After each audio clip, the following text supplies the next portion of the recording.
Apart from his soulful voice and swinging hips, Elvis Presley was known for his hair.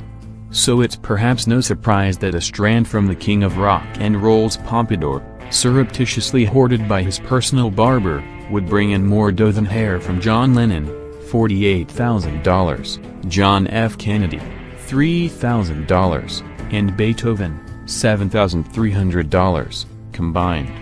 Mastronet Incorporated, the Oak Brook, Hill company behind the internet auction of such macabre memorabilia, has made a small fortune selling the tresses of celebrities, dead, Mickey Mantle, $6,900, or alive, Neil Armstrong, $3,000. Even former government officials are cashing in. In 2007, an ex-CIA employee sold a tuft of Che Guevara's hair, along with fingerprints and death photographs, for $119,500. When Marilyn Monroe delivered a sultry happy birthday serenade to President John F. Kennedy on May 19, 1962, the blonde bombshell wore a flesh-colored, curve-hugging, jewel-encrusted dress so tight and sheer that, according to legend, Monroe was sewn into the gown and wore nothing under it. The one-of-a-kind sheath was purchased in 1999 by the aptly named Manhattan-based collectible company Gotta Have It. After the dress was put up for auction by the widow of Monroe's acting coach, Lee Strasberg. When asked by reporters why he would spend a fortune on a piece of fabric that originally cost $12,000, company president Robert Sharjan proclaimed that he would have paid twice that. "We stole it." You knew you were in for something special when Mark McGwire came to bat.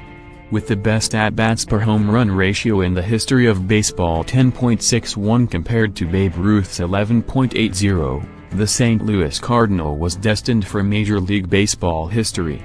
But McGwire's real claim to fame came in 1998, when he beat the Chicago Cubs' Sammy Sosa for the record of the most home runs in a single season.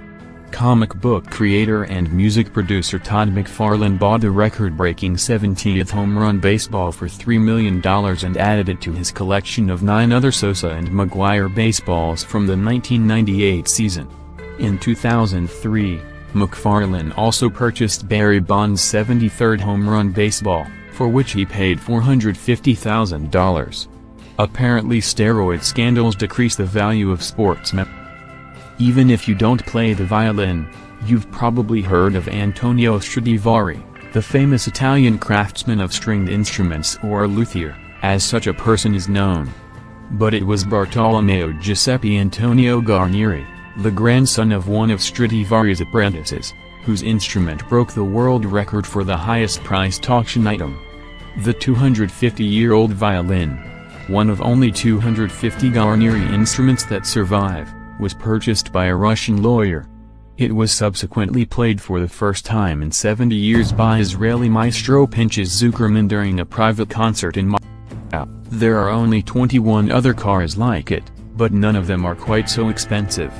While the 1957 Testa Rossas won 10 of the 19 international races that they entered from 1958 and 1961, this particular vehicle never finished better than 4th.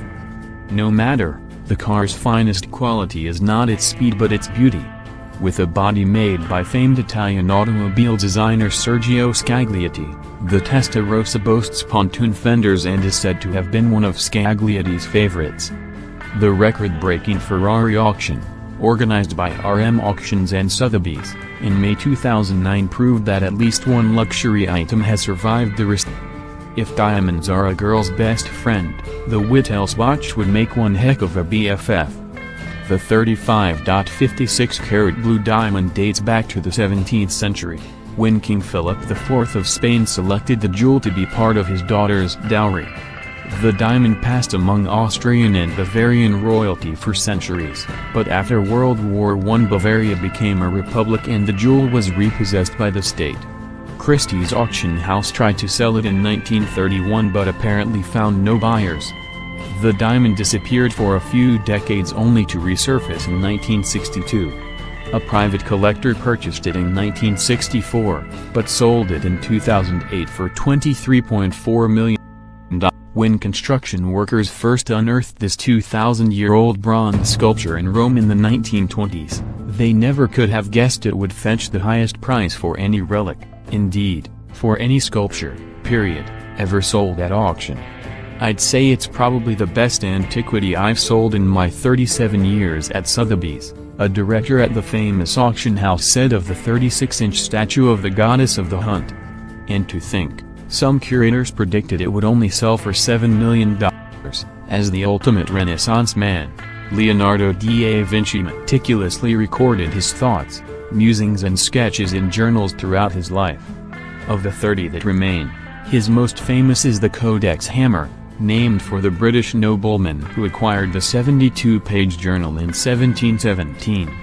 3 years after Bill Gates bought the historic diary, he released a digitally scanned version for all the world. An item like this really ties the room together, with money. When the 18th-century Florentine ebony chest inlaid with amethyst quartz, agate, lapis lazuli and other stones sold for $36 million at a 2004 Christie's auction, it broke its own record as the most expensive piece of furniture sold at auction. The Badminton Cabinet, so named because it remained in Badminton, England, for over 2 centuries, had set the previous record in 1990 when Christie's sold it to billionaire Barbara Piasca Johnson, of the Johnson & Johnson fortune, for $16.59 million.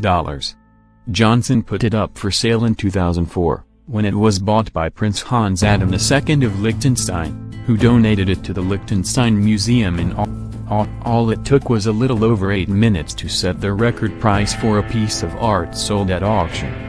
On May 4th, Christie's sold Pablo Picasso's Nude, Green Leaves and Bust, a painting created in the span of a single day in 1932, for $106.5 million. The painting, which is of Picasso's lover Marie-Thérèse Walter, was previously owned by a California philanthropist. The price beats the previous record for a piece of art, set this past February, of $104.3 million. For Giacometti's sculpture Walking Man Eye. This is not nearly the first time a Picasso has sold for a record price, however.